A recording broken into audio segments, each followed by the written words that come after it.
Hey guys, TheSillyMoose here, playing some more Gotham City Imposters. But I'm on East End, so, it's not Crime Alley, and it's not Amusement Mile, so I am moving around the Gotham City world. Slowly but surely. And but I am still using the Huntsman purely because it is the best weapon on the game in my personal opinion. But we are using the red dot sight, which is purely because, as I'm not sure if anyone else notices this, but on this map you do get a lot of people who do tend to snipe or camp in different, locations. There are some good vantage points on the map, to be fair, but it's just kind of annoying when there's like two big guys up there, the little buccaneers, zooming down the street, like picking you off while you're fighting someone else who's on the ground.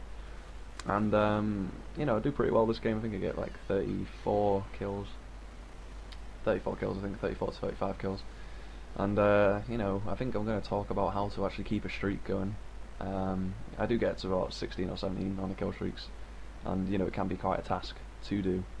But the first thing I'd say to actually try and accomplish a streak is, pick a class that you're comfortable with, and roll with it. So, me and the Huntsman, it's like something I can use, it's something I get quite a few kills with. It's probably my favourite weapon on the game. It's got to be that or the Kingmaker. The Kingmaker's quite a cool little pistol. I do enjoy that weapon. But yeah, if you have a class that if you set up your class with the gun that you like to use, always back it up with something that's sort of the opposite. So in a way, don't take two rifles with you. Don't take a rifle and a missile launcher, because I don't think you can swap to them that quick. And you do want your secondary something that's not only lethal in terms of taking people out, but also something that you can swap to quickly. Which is why I'd roll with either a submachine gun or the Kingmaker, and sometimes a shotgun if you are using something that's more long range. So that way you can have that close quarters combat effectiveness, which would be lacking otherwise. And also, when you're picking your fun facts, make sure to pick something that either bolsters the attacking style you're going for, or neutralizes something else that the enemy's doing. So say you're facing a team that's placing a lot of traps, get wooden legs on. That way I think it's trap damage is reduced, or the effect on traps is reduced, which can be useful because bear traps are so annoying when you catch you up and you're in the middle of a streak and you actually just get owned by it. But or if you're using something that is a high fire weapon, I would go for marksman. Add a little bit more damage to it, depending on the power. Like the Huntsman, I would have that on it as well, because it can kill people within 2 shots if you do add it. And there we go already, as we talked about. That's the bit that some people seem to camp on, which is why I did add the red dot scope. And there's a big guy gliding. Don't see many of them, right? Right? Nah, it's a lot of real close. We see quite a few of them. My second thing would be to don't be afraid to walk away from a fight. So say you are engaged in a gun battle with someone and you're down to about 30 health, 40 health, whatever. Don't be afraid to just turn around and run to a healing spot, because what's the point in getting killed on the streak? And most of the time they won't chase you, but if they do chase you, again, it does give you a second opportunity in a way to get them. So say someone does decide to chase you, if you go around a corner, turn around, position yourself in a good position to actually shoot back at them, and you can actually catch them by surprise, because they will obviously presume that you're running away. Also, there's another one, aim for the head, because you can do a ton of damage when you aim for the head, which obviously, because if you shot someone in the head, they would probably die instantly. Don't use your melee like I did there if you're going for like a long kill streak, because it's too close quarters, it's too unreliable, and it's not effective enough, I would say, to warrant actually risking anyone with the knife. And look at these people down there. Oof, that doesn't help my case for talking about a streak, does it? I don't think. But we're going to carry on about it anyway. Also, what else would you do? Make sure, like, your psych profile. It might not seem like a lot, but pick one. If you have got that far, pick one that will revolve around. What's the one? There's one of them which talks about when you do things alone, you get more points. So I'd add that one on. That, or the one I use, which is sadistic, purely because if you kill someone, you will get bonus XP, or if you don't kill someone, you won't. There we go. Simple enough. No, messing about with it, no faffing about, just simple. Kill or not. That's 2 double headshots in a row right there. That is quite nice. And there's, I suppose, in a way, in this game, I suppose it's a tip, I suppose. If you do die early on, don't, just give up, think, oh, I'm not going to get it now. Just keep playing your game, don't let the game play you.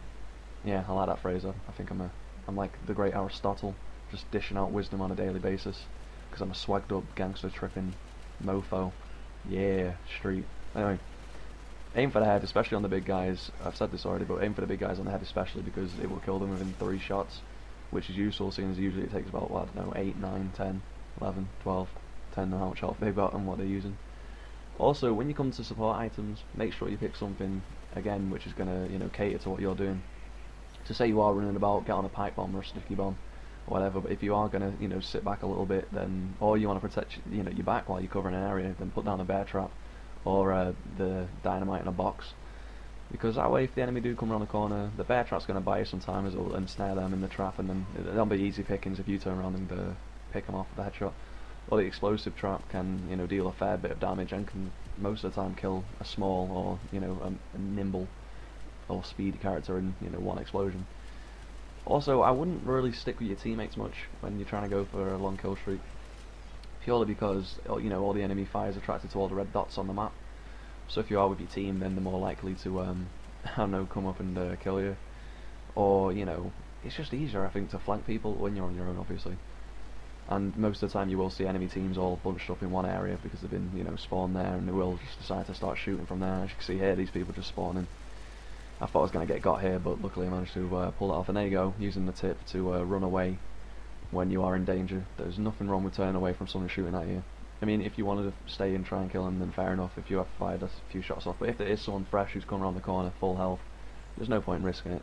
You might as well just go heal up. Which leads on to the next tip, I suppose, which is to always check out the health regeneration and ammo resupply stations, because obviously people are going to run out of ammo or health, and they'll want more. So, you know, it's an easy place to find people to kill and get up on your streak. Save your rampage. Oof, that guy just nearly got us both there. Save your rampage when you need it most, depending on what you're using, I suppose. If you're using one for damage, as soon as if like you are on like a 14 or 15 kill streak and you're taking a lot of damage, then don't be afraid to just whack on that rampage, nullify all the damage of an enemy's attacking you, and you probably will take them out at the same time if you're good enough at shooting. Oh, that's another reason to carry the shotgun. If someone stuns you, you just fire and someone will kill them because of the spread. So can't complain about that at all. Might seem like a bit of a cheap tactic, but there you go. If you want to get ahead in this game, that's what you got to do, I suppose, sometimes. Except for you big guys who roll around with your mighty and your gliders and your, I don't know, your shredders or your jackhammers, whichever you prefer. I hate you with a passion. It's nothing personal. Well, it sort of is, because there's a lot of them and I get killed by them a lot. I don't know, I'm just a little bit of a crybaby, to be fair. Also, when you do like see one guy, don't get complacent. You know, there's been a few times in this game where there's been a guy on his own, and I don't know why, but I thought, oh, I'm going to 360 knife him. So I've gone up, tried to 360 knife him, and I have completely failed, and they've turned around and gone, no Tom, boom, kill me, and that's the end of that. And, you know, it can be embarrassing. This is as my streak gets. Take a few out. I'm not going down without a fight. 3v1, not a good idea. So never, you know, well, try not to stay in their spawn, because as you saw there, I was in their spawn and they were all spawning, and there was no way that I could kill them all. I mean, I could try, and I did try, and I kind of just failed. And, you know, it's just really just playing the game how you like to play it to get up on the street. But like I say, try not to stick with your teammates, because the big firefights will draw the attention. Try and sneak around the back when they're preoccupied. So say that, you know, your team and their team are having like a little bit of a firefight. Don't be afraid to sneak around the sides, because there are side roads on every single map. There is side ways to get around to any other part of the base. But yeah, there we go. I hope you enjoyed the video, and any feedback's appreciated. Thanks very much. I'm TheSillyMoose. Goodbye.